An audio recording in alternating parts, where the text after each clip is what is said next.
ese sentido, entonces, esos microorganismos ingresan al individuo, se multiplican, bien sean hongos, virus, bacterias, parásitos, priones, cualquier agente infeccioso, se multiplica, va a ocasionar esa alteración morfofuncional y esto va a tener como consecuencia, por supuesto, una alteración a nivel productivo, en caso de especies productivas.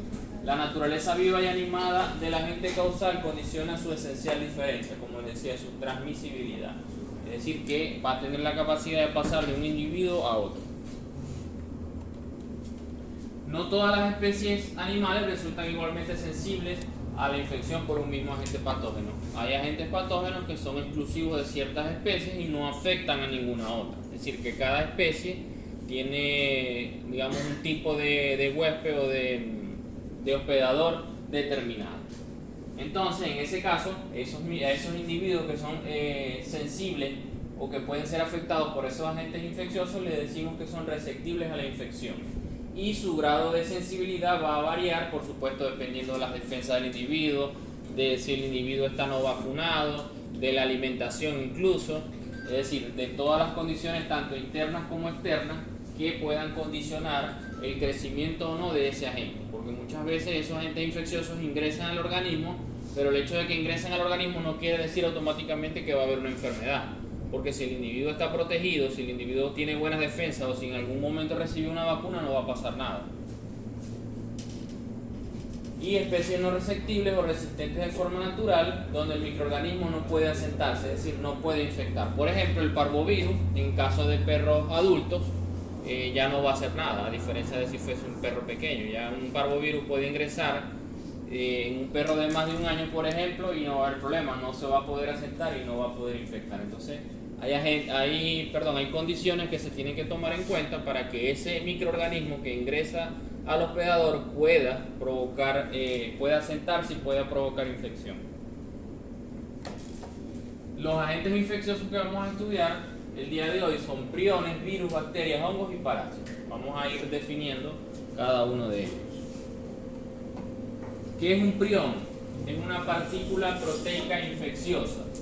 Son formas anormales de proteínas priónicas, de allí su nombre. Es una proteína priónica y de allí su nombre aprión. Y para que cuando lo vean abreviado, se abrevia PRP, que sería proteína priónica. Es normal del huésped. Esto es importante, porque a diferencia de los otros microorganismos de virus, hongos, bacterias y parásitos, algunos son, digamos, flora normal, ¿no? Pero en este caso son parte de la constitución del individuo, es decir, que forman parte de su composición o de su anatomía, y se encuentran en elevadas concentraciones en las membranas celulares de las neuronas. Es decir, que normalmente el prión va a estar presente a nivel de las membranas celulares, es lo normal y es lo común. Su forma anómala plegada en forma beta es la responsable de las enfermedades causando encefalopatías espongiformes transmisibles. Es decir, que esos priones o esas proteínas priónicas que forman parte de la membrana celular sufren una modificación. Al sufrir esa modificación se transforman en lo que se conoce en forma beta, es decir, se pliegan de forma anómala en forma beta, y esa alteración o esa transformación de esa proteína priónica es la que va a generar los signos clínicos y las enfermedades que se conocen como encefalopatías espongiformes transmisibles. No sé si han escuchado este término, encefalopatías espongiformes. Eso, o mejor dicho, así se conoce a las enfermedades de las vacas locas. Entonces, fíjense acá, hay un prión normal, que sería esta proteína que ustedes ven acá. Cuando esa proteína sufre alteraciones, es decir, que se pliega de forma anómala, se va a transformar de esto a esto, que sería ya un prión aberrante o un prión anómalo. Y como tal, este prión es el que va a generar la enfermedad de encefalopatías espongiformes transmisibles. ¿Qué características tiene ese prión? Digamos que ya vamos a partir de ahora a hablar del prión, es decir, de la proteína ya modificada. ¿Qué características tiene este prión? Solamente está conformado por una proteína, permanece activo tras radiaciones ionizantes ultravioletas que degradan ácidos nucleicos, es decir, que es altamente resistente. La radiación ultravioleta no la afecta, no degrada sus ácidos nucleicos. Es resistente a las proteasas, no provoca respuesta inmune. ¿Por qué no provoca respuesta inmune? Porque es una proteína propia del individuo, entonces el individuo la reconoce como propia, como normal, y por tanto no genera respuesta inmune. Y es resistente a los procedimientos estándares de esterilización, es decir, que no hay manera absoluta de poder destruirla. La única manera de destruirla es que el individuo muera.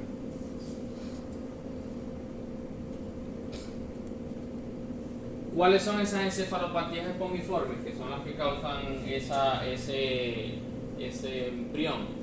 Hay varias enfermedades. Tenemos el Kuru, que está asociada al canibalismo humano, sobre todo en esas tribus africanas, anteriormente y en la actualidad, que acostumbraban o acostumbran a comerse a los otros individuos, o los individuos cuando mueren. Al ingerir ese tejido nervioso va a ir pasando. Recuerden que, como les decía, una de las características que tienen las enfermedades infecciosas es su transmisibilidad. Si un individuo se come el cerebro del otro, automáticamente está ingiriendo a ese prión. Enfermedad de Creutzfeldt-Jakob asociada con trasplantes corneales, entre otros procedimientos. En este caso es una enfermedad que afecta principalmente a los humanos. Encefalopatía espongiforme bovina, que es la conocida como enfermedad de las vacas locas.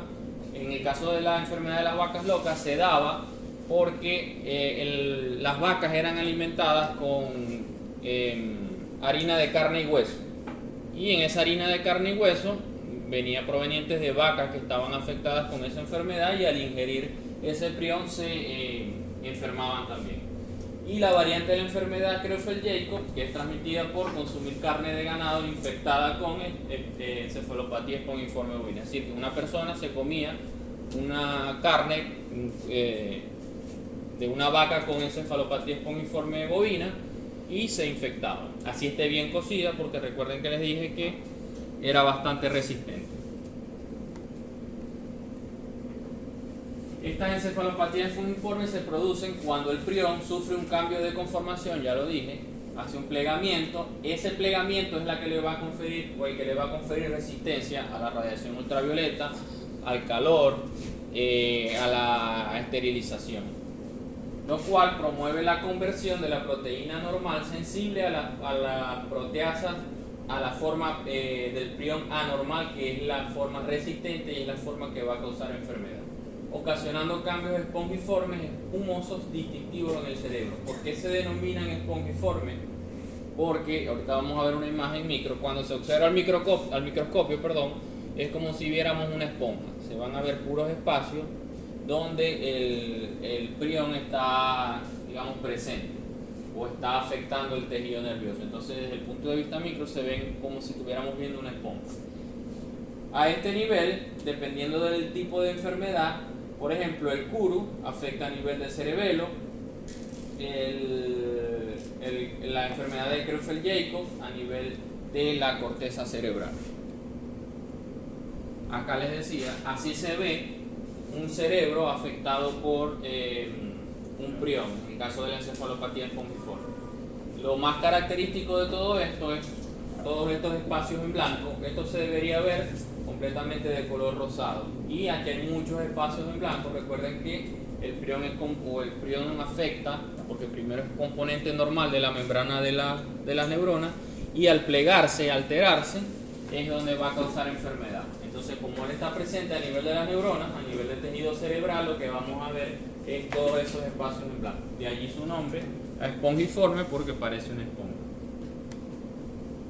Desde el punto de vista macro, vamos a ver una atrofia cerebral, pero solamente se ve en casos avanzados. Muchas veces, si se hace necropsia en estos animales, no vamos a ver ningún tipo de cambio. Donde principalmente se va a observar los cambios es en la encefalopatía espongiforme a nivel microscópico, corteza cerebral y núcleo. Vamos a ver una degeneración microvesicular, como la imagen que vimos anteriormente. Vamos a ver todas esas vacuolas que van a estar presentes en todo ese tejido nervioso. Puede haber proliferación de astrocitos como signo de cicatrización, muerte y desaparición de neuronas. No hay infiltrado inflamatorio. ¿Por qué no hay infiltrado inflamatorio? El cerebro no se inflama como una ¿Por qué no se inflama? Porque tiene la meningitis, bueno, en teoría deberíamos. No, porque si hay una meningitis se inflama. ¿Por qué no hay infiltrado inflamatorio? ¿Por qué no se inflama en la encefalopatía fungiforme? Ah, ya, porque es una proteína que el mismo cuerpo reconoce y no se activa el sistema inmune. Exactamente, no hay una respuesta inflamatoria porque lo reconoce como un componente propio del tejido. Las placas de Kuru abundan en la corteza cerebral en casos de las variantes de la enfermedad de Creutzfeldt-Jacobs en relación a la ingesta de productos de vaca loca, es decir, cuando se consumían vísceras de esas vacas locas. Esta es una imagen micro de encefalopatía espongiforme bovina. Todas estas zonas que ustedes ven acá, de color más blanco, que parecen esponjas, son todas esas zonas donde ocurrió esa destrucción del tejido. En el caso de la enfermedad de Creutzfeldt-Jacobs, es una enfermedad, es como decir las vacas locas, pero en humanos. Y principalmente desde el punto de vista macro, en casos muy avanzados, lo que se va a observar es atrofia cerebral. Esto es un cerebro normal y esto es un cerebro con la enfermedad de Creutzfeldt-Jacobs. Se ve reducido de tamaño. Eso en cuanto a los priones. Hablamos de esa enfermedad solamente porque fue la enfermedad que más pérdidas económicas trajo por allá por los años 90. Sin embargo, eso ya, como se pudo descubrir cuál fue la causa, pues ya está controlado. En cuanto a los virus, características generales, no voy a entrar mucho en detalle. Cuando vean virología van a estudiarlo mucho más a profundidad. Sabemos que son parásitos intracelulares que se replican o que utilizan el aparato celular para replicarse. Tienen un núcleo que puede ser de ADN o de ARN con una cápsula proteica o cápside que los envuelve. Miden entre 20 y 300 nanómetros. Algunos se agrupan y hacen inclusiones visibles, lo que se denominan cuerpos de inclusión, que a veces se hace el diagnóstico microscópico porque se ven esos cuerpos de inclusión. Esos cuerpos de inclusión no son más que varios virus que se agrupan. Poseen tropismo, únicamente afectan y se replican en determinados tejidos u órganos, porque recuerden que utilizan el aparato celular para replicarse. Entonces ellos requieren ciertas características que solamente están presentes en ciertos tejidos para poder replicarse. Es decir, un virus respiratorio, por ejemplo, el virus de la influenza, no se va a replicar a nivel renal, porque no puede. Entonces ellos van a tener un tropismo o una afinidad específica por cierto tejido. Dentro de los virus respiratorios, el virus de influenza equina, porcina, aviar, gastroenteritis transmisible porcina, parvovirus canino, virus del papiloma, es decir, que van a tener su tejido específico donde van a replicarse. Producen gran cantidad de infecciones. Diferentes virus pueden producir un mismo cuadro clínico. Por ejemplo, todos los virus respiratorios generalmente provocan una clínica que es muy similar. El único virus que puede causar diferentes manifestaciones, puede causar diferentes manifestaciones clínicas dependiendo de la edad y del estado inmune del animal. Por ejemplo, ¿quién puede darme un ejemplo en este caso? Parvovirus. El parvovirus, exactamente.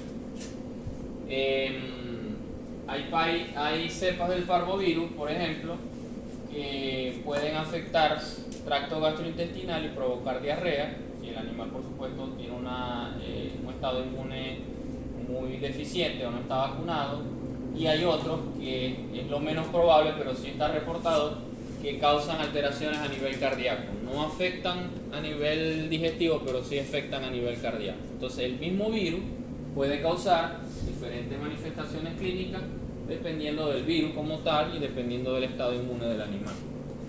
Otros virus pueden ser transitorios o persistir durante muchos años en el interior de las células, como por ejemplo La anemia infecciosa equina es persistente. Es persistente la anemia infecciosa equina, la diarrea viral bovina, el herpes virus en el caso de los humanos. Ellos van a ver o a manifestarse dependiendo del estado inmune del animal. Algunos virus pueden transformar las células del huésped en células neoplásicas, como por ejemplo... Hay una en el gato, pero no me acuerdo cómo se llama. Pero hay una muy común que afecta casi que todas las especies. Creo que es una vaina que tiene que ver con los glóbulos rojos en el gato. la viruela, por ejemplo, el virus del papiloma. El virus del papiloma va a tener la capacidad, o el virus de la viruela, de transformar a esas células de huésped en células neoplásicas. Por ejemplo, inicio la transformación neoplástica en cervix por el virus por el VPH. En este caso, modifica tanto el componente genético de esa célula que al final provoca el desarrollo de un efecto o de una enfermedad de tipo neoplásica, desarrollando cáncer de cuello uterino, sobre todo en las mujeres.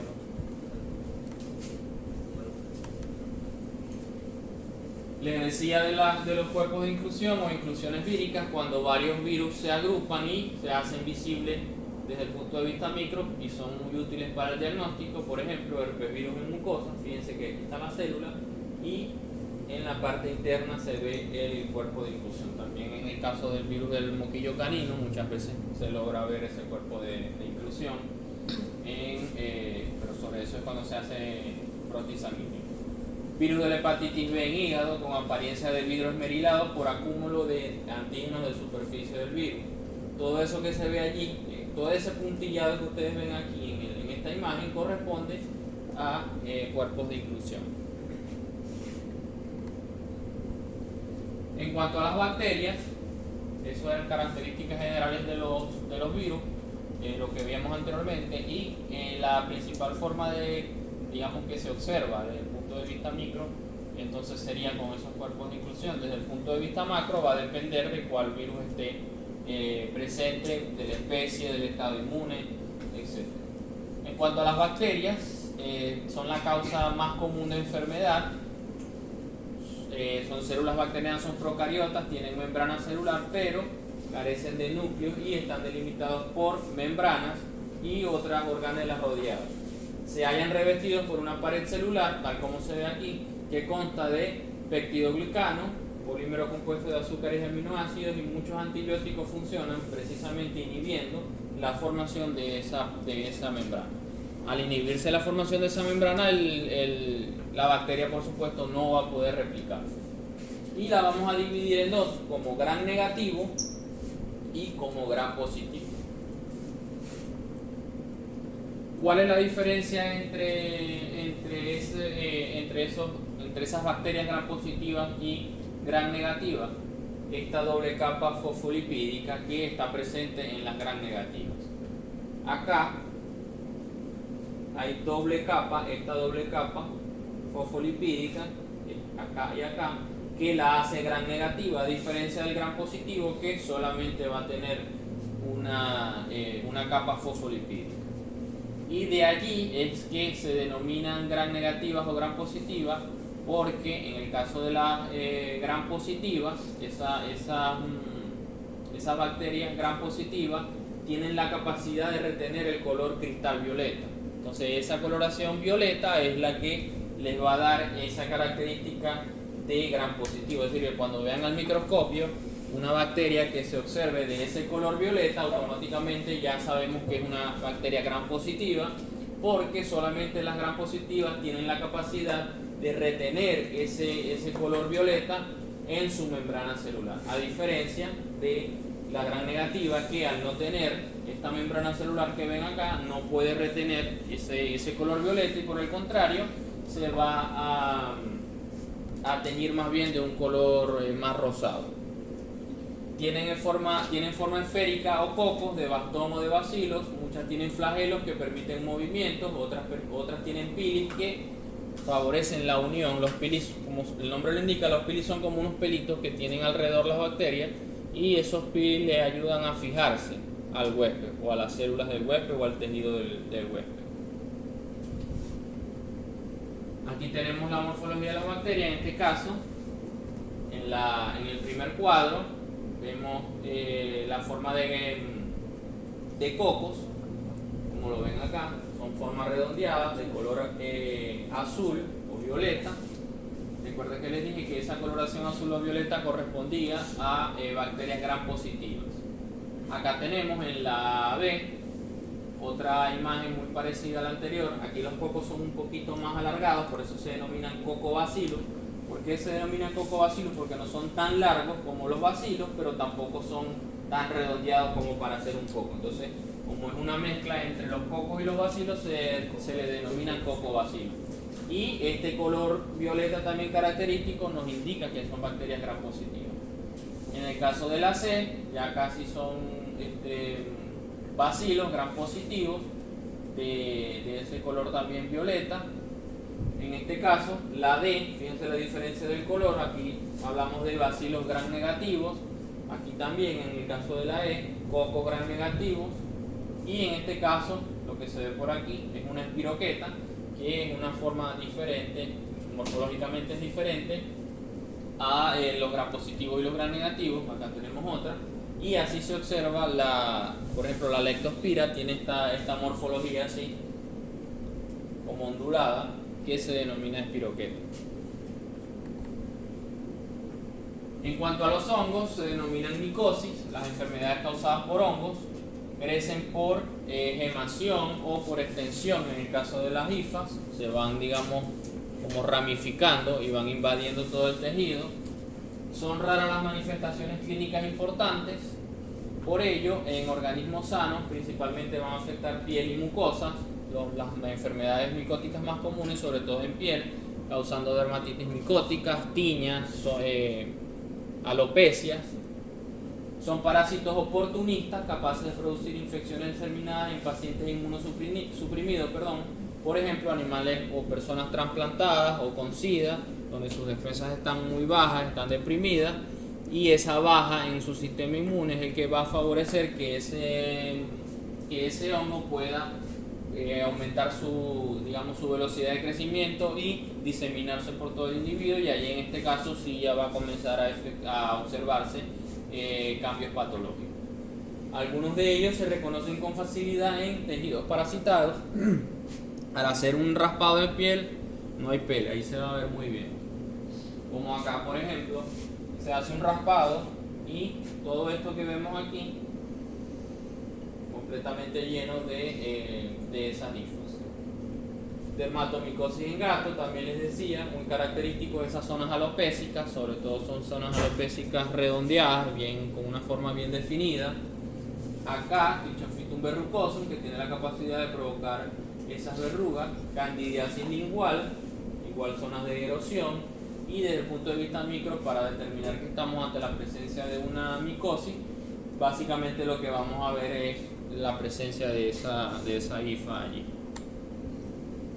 En cuanto a los parásitos, hablamos de los helmintos, son gusanos, organismos multicelulares muy complejos, de ciclos vitales muy complejos, que muchas veces requieren un hospedador intermediario por donde pasan para llegar a adultos e infectar al hospedador definitivo.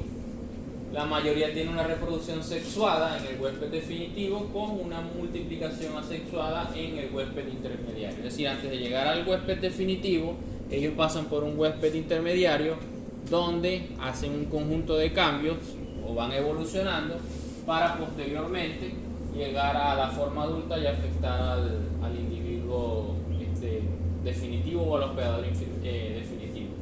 Suele ser proporcional al número de microorganismos infectantes la enfermedad. No es lo mismo un individuo que tenga 3-4 parásitos a que tenga 200 o 300, por ejemplo 200 o 300 Toxocaracani.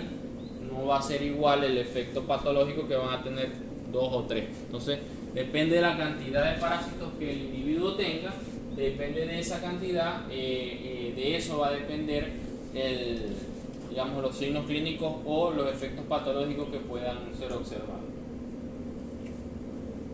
La patología relacionada con enfermedades helmínticas suele deberse a la respuesta inflamatoria a los huevos o larvas, más que a las formas adultas. De igual manera, se ve muy comúnmente ya en animales adultos que ya han creado una cierta resistencia a esos parásitos y, en cantidades limitadas pueden vivir perfectamente parasitados sin ninguna alteración. Por ejemplo, en el caso de las mascotas, podemos ver animales que están parasitados, animales adultos me refiero, y a lo mejor no manifiestan ninguna sintomatología clínica. El peligro de esos animales parasitados es más que todo con con los dueños o con las personas que viven con el animal, porque son parásitos que se pueden transmitir del perro al humano, es decir, hay una zoonosis allí. Entonces se parasitan a los animales adultos más por la salud de los dueños o de los animales que viven con ellos que por la salud de ellos. Porque ya al llegar a la etapa adulta, ellos van a tener una cierta resistencia a esos parásitos. En el caso de los animales más pequeños, por ejemplo, en el caso de los perros, y hablando del Toxocaracani, ellos sí van a ser mucho más susceptibles a los parásitos. ¿Cuáles son las vías de infección del microorganismo o de los microorganismos? Es decir, los microorganismos por donde pueden ingresar al huésped. Pueden penetrar a través de la inhalación, de la ingestión, de la transmisión sexual, a través de huéspedes o de vectores como insectos u otros animales, o por una inyección. En el caso de la piel, sabemos que la piel posee en su capa más externa, digamos una capa de protección densa, queratinizada, en el caso de animales que son de abundante pelo, o en el caso de animales que presentan lana. Todas esas son capas que, digamos, protegen al individuo o al animal y actúan como una barrera natural a la infección. De igual manera, los pH ácidos y el contenido de ácidos grasos van a inhibir el crecimiento bacteriano. Una de las razones por las cuales no se recomienda en el caso de los perros estar bañándolos muy seguido, sino que se recomienda, dependiendo del largo del pelo del perro, bañarlo más o menos entre 10 a 15 días, cada 10 a 15 días. Porque si se bañan muy constantemente, vamos a eliminar todos esos ácidos grasos que actúan como una capa de protección. Sin embargo, la piel puede ser infectada por hongos, virus, bacterias. Todos ellos van a tener la capacidad de atravesar todas esas capas externas y de atravesar o de pasar todas estas capas de protección que tiene la piel. Y pueden penetrar a través de rupturas, cortes o abrasiones superficiales. Cualquier lesión mínima que haya en la piel va a ser aprovechada por esos microorganismos para poder ingresar al interior de ellos. Por vía respiratoria, a través de la respiración o de la inhalación, diariamente se inhalan grandes cantidades de virus o de bacterias. Como les decía, el hecho de que se inhale un virus o de una bacteria no quiere decir que automáticamente el individuo se va a enfermar, porque él tiene su sistema inmune que va a atacar a esos agentes microbianos y va a impedir que se desarrolle la enfermedad.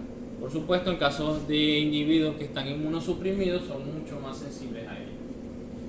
Los microorganismos que son de gran tamaño, en primer lugar, quedan atrapados en fosas nasales, es decir, que quedan dentro de la nariz, en los pelitos, formando esos populares secreciones mucosas, donde van a estar rodeados por esa secreción mucosa y van a quedar allí atrapados. En el caso de las capas, digamos, son sobre todo virus o bacterias más pequeñas, van a quedar atrapadas a nivel de la acción ciliar del epitelio respiratorio. Eso es a nivel de tráquea, desde la parte hasta la parte posterior de la faringe, donde son deglutidos y eliminados. En ese caso, producto de esa secreción mucosa de las células caliciformes, se hace esa secreción, se atrapa al moco, pasa a faringe y es deglutido. Por esta razón principalmente es que cuando hay infecciones por influenza, o sea gripe, hay una excesiva producción de moco, porque todo ese moco que se está produciendo de manera excesiva lo que tiene como finalidad es atrapar a la mayor cantidad, no solamente de virus, porque el virus llega y destruye todo el sistema de defensa y le abre la puerta al resto de bacterias. Entonces hay una sobreproducción de moco para atrapar a todos esos microorganismos que pudiesen estar ingresando. Una vez que ya son atrapados, entonces, en la parte posterior de la faringe son deglutidos y eliminados. Los microorganismos de más de 5 micras son inhalados directamente hacia los alveolos, donde son fagocitados por macrófagos alveolares. Son tan pequeños que pasan sin problema por toda la vía respiratoria, pero cuando llegan a los alveolos están presentes los macrófagos alveolares que inmediatamente llegan y cumplen su función de fagocitosis. En el caso del tracto intestinal, La mayoría de estos patógenos se van a, por supuesto, transmitir a través del alimento o a través de agua, aguas contaminadas o de mala calidad microbiológica, y por supuesto el principal efecto que van a provocar a nivel del tracto intestinal es la diarrea y el vómito. ¿Cuáles son las defensas naturales contra estos patógenos que son ingeridos por vía intestinal?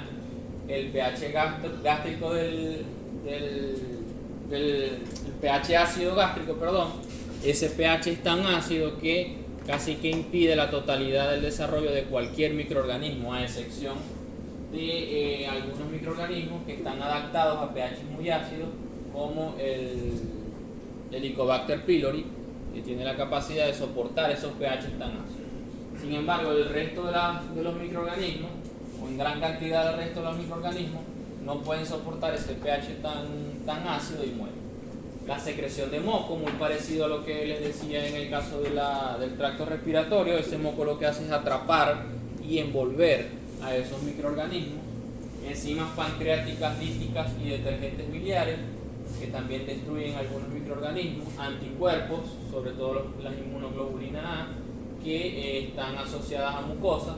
Y la flora intestinal normal, que genera un microambiente o altera todo lo que es el ambiente o el microambiente intestinal, para que el resto de los microorganismos no puedan desarrollarse de manera correcta. Una vez que ya esos microorganismos ingresaron al individuo, ¿cómo se pueden proliferar? Se pueden proliferar de manera local, o se pueden proliferar a través de vasos sanguíneos, nervios o vasos linfáticos.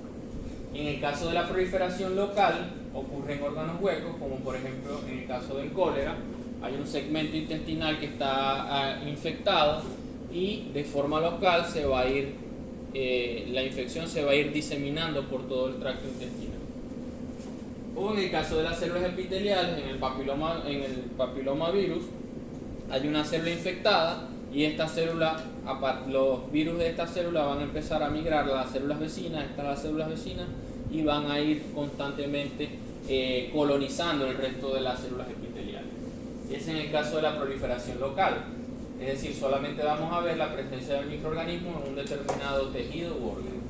Y cuando se diseminan de manera, utilizando los vasos linfáticos, sangre o nervios, ahí sí hay una diseminación generalizada por todo el organismo. Por ejemplo, fíjense acá, ellos atraviesan cualquiera de las barreras de defensa que les había comentado anteriormente, bien sea la de la piel, la del tracto gastrointestinal, por ejemplo. Una vez que ellos atraviesan todas esas barreras de defensa, llegan a las células y pasan a los vasos sanguíneos o los vasos linfáticos, y luego a los vasos sanguíneos, y una vez que ya están presentes en los vasos sanguíneos, pueden diseminarse hacia cualquier órgano o cualquier tejido del cuerpo.